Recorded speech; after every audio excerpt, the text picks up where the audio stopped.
নমস্কার, আমি বন্দনা। আমার কিচেনে আপনাদের সবাইকে স্বাগত জানাই। আবারও এসে হাজির হয়েছি হোটেল বা রেস্টুরেন্ট স্টাইলে এগ কারি বা ডিমের কারির একটি রেসিপি নিয়ে।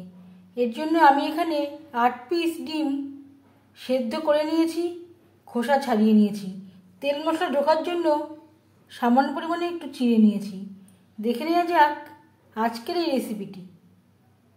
এগ কারি বা ডিমের কারি তৈরি করার জন্য আমি এখানে 4 চামচ রিফাইন্ড অয়েল গরম করে নিয়েছি। এবার দিয়ে দেব ডিম। আমি রান্নাটা রিফাইন্ড অয়েলে করছি, আপনারা চাইলে যে কোনো কুকিং অয়েলে করতে পারেন।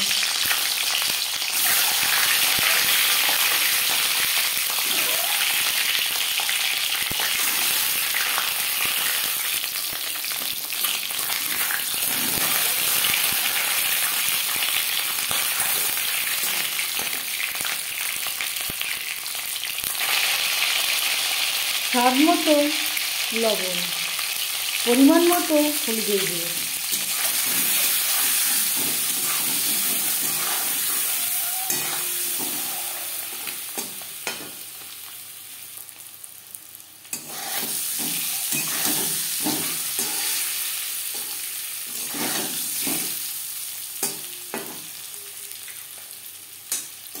ডিম ভেজে নেওয়া হয়ে গেছে।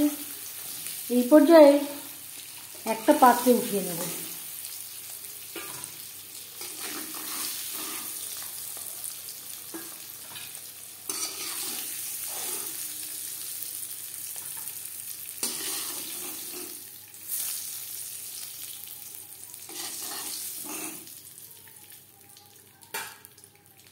ডিম ভেজে নেওয়া তেলে দিয়ে দেব রসুন, পেঁয়াজ ও টমেটোর পেস্ট।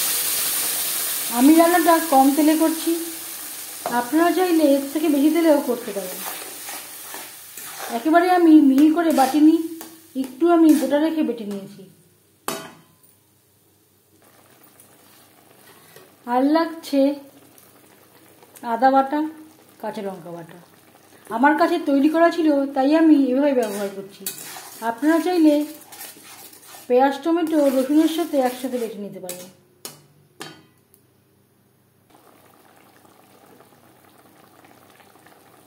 পরিমাণ মতো হলুদের গুঁড়ো, স্বাদ মতো লবণ।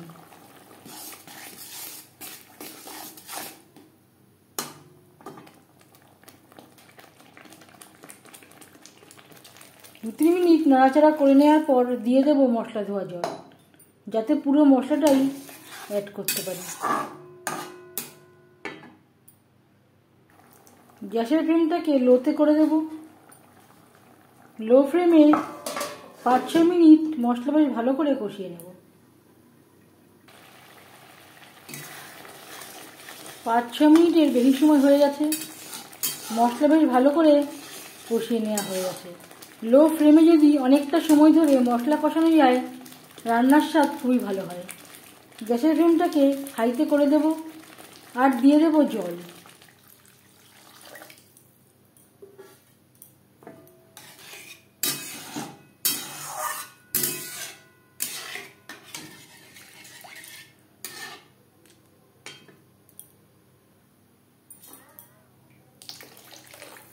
গ্রেভি ফুটে ওঠা পর্যন্ত অপেক্ষা করব।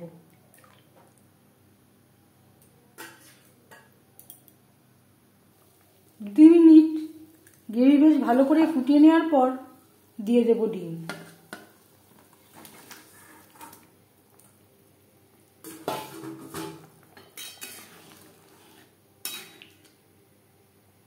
আমি আর রেড চিলি পাউডারের ব্যবহার করলাম না, যেহেতু আমি পাকা লাল টমেটো ব্যবহার করেছি। আপনারা চাইলে রেড চিলি পাউডারও ব্যবহার করতে পারেন। 3-4 মিনিট গ্রেভির সাথে ডিম বেশ ভালো করে ফুটিয়ে নেব। 3-4 মিনিট গ্রেভির সাথে ডিম বেশ ভালো করে নাড়াচাড়া করে নেওয়ার পর এবার যাচ্ছি ফাইনাল স্টেপে। সব শেষে দিয়ে দেব ড্রাই রোস্ট করে রাখা কাসুরি মেথি। অবশ্যই কাসুরি মেথির ব্যবহারটা করবেন, তাহলে এর ফ্লেভারটা পুরো হোটেল বা রেস্টুরেন্টের মতো হবে।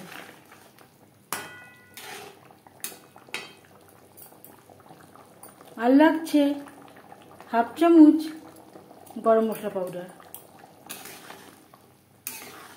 কাসুরি মেথি ও গরম মশলা পাউডার গ্রেভির সাথে বেশ ভালো করে মিক্সড করে দেব।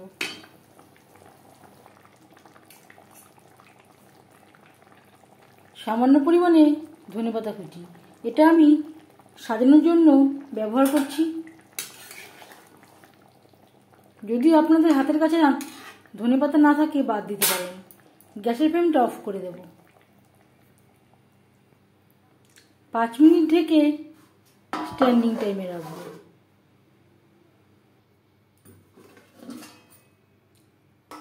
হোটেল বা রেস্টুরেন্ট স্টাইলে এগ কারি বা ডিমের কারি রেডি সার্ভ করার জন্য। এই রেসিপিটি কেমন লাগলো অবশ্যই জানাবেন কমেন্টের মাধ্যমে।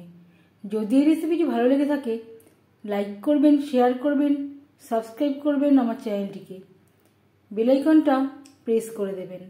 যখন আমি নতুন ভিডিও আপলোড দেব তার নোটিফিকেশান সবার আগে আপনার কাছে পৌঁছে যাবে। আপনারা সবাই ভালো থাকবেন। এই ভিডিওটি দেখার জন্য ধন্যবাদ।